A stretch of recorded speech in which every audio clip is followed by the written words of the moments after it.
AVC, what's up? It's me, yours truly. I am back to post a quick video here. This is going to be a video response to Christian, CGCVINYL guy. He had a contest that he had up celebrating his 60th birthday, and he's doing kind of a push to 500 subs to celebrate his 60th birthday. If you don't know Christian, the link to his channel, everything's right down below, so definitely go over there and check him out. I believe the contest is still going. I should have checked before I hit record here. I just make some notes here by my desk, and one of the notes I had was just to do a response to his contest. So if it is already over, I'm still making a response anyway because I just want to support your channel, but I don't think it is. But like I said, I'll go back and leave the link down below once I get this posted. But yeah, he's celebrating his 60th birthday by doing a push to 500 subs, and he had just kind of a really straightforward question for us, and it was show 6 albums from the year that you were 6 years old, and kind of, you know, tell us what you liked about them or what they meant to you or whatever else. I kind of hate these type of things though, man, when you make us actually kind of talk about our age and that type of thing. But so I would have been 6 in 1979, so that's my year, 1979. So there's a bunch of albums that I could have chosen, obviously, because there's, you know, so many great ones that came out that year.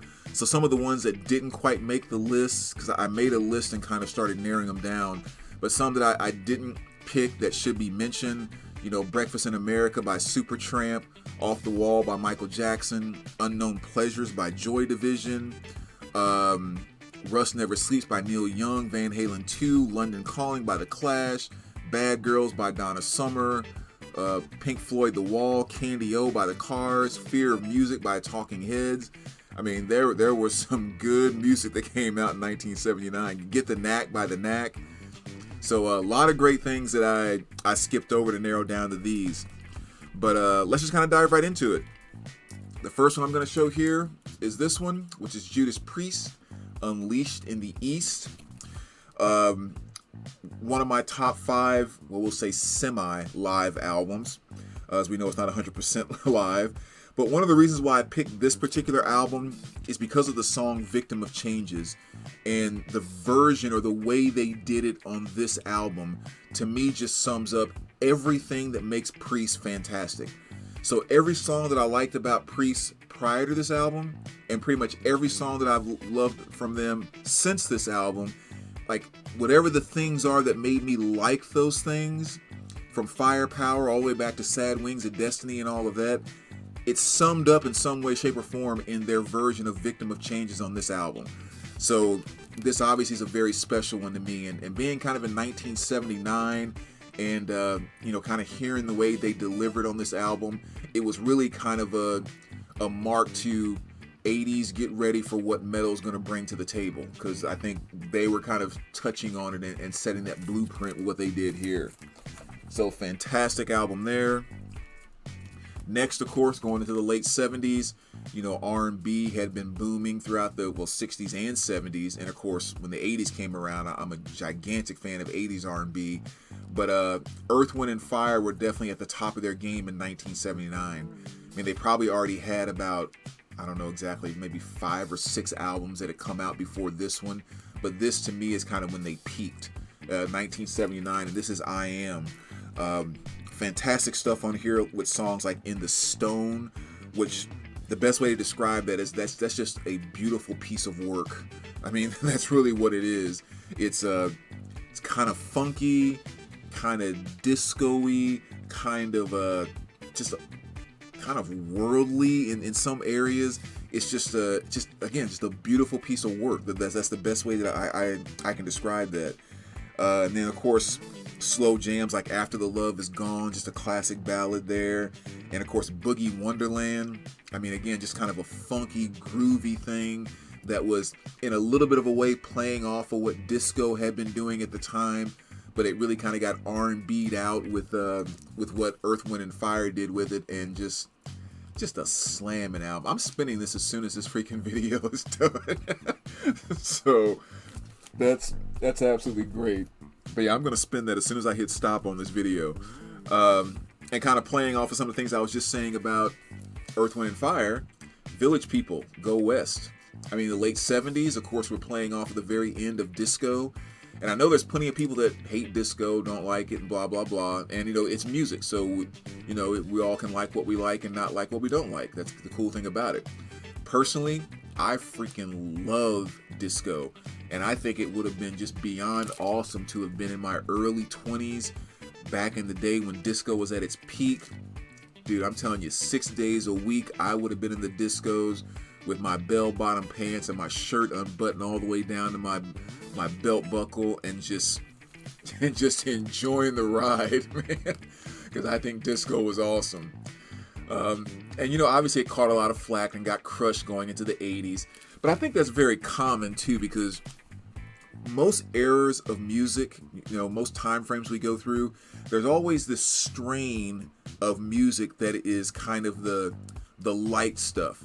It's fun, it's colorful, kind of the dark nature of us as humans is kind of left out of it, and it's kind of just that fun piece, and that always seems to be the one piece that gets crushed so hard because people get so disgusted by it or tired of it or whatever. And disco was kind of that in the 70s. It kind of got crushed going right into the early 80s. You can almost say the same thing about what's another good example? Like glam maybe is a good example, because in the hard rock and metal type of genres, glam was that colorful, fun, it was about party and that type of thing, but it was about being, you put the makeup on, you be silly, you make songs about partying and having a good time and all of that. And then, it gets crushed because a Guns N' Roses comes along, or even better yet, like a Nirvana comes along, and all of a sudden it's, rape me and that type of stuff. So that stuff always seems to get crushed and gets made fun of, and disco is kind of a perfect example of that for the late 70s, but I don't care. I freaking love it. And stuff like In the Navy and Go West, and I could have picked Donna Summers and just a bunch of different artists that came out with great stuff in 79. But moving right along, I don't have to say anything about this, right? AC/DC, Highway to Hell. This again was one of those albums that was like, here's your blueprint for hard rock going into the early 80s. And just legendary album. So that came out in 79 as well. Another good one, the Eagles, Long Run. Fantastic release from 79. Great stuff like title track, The Long Run, I Can't Tell You Why, Heartache Tonight. But one of my top 5 favorite Eagles songs, which is In the City. I love that song. And I remember discovering it through the movie The Warriors. You guys remember that, right? Warriors, come out to play. Just a fantastic, legendary movie. And the cool thing about that scene too, because they interviewed what's his name about that, and the fact that was completely improv, like that wasn't written into the script at all.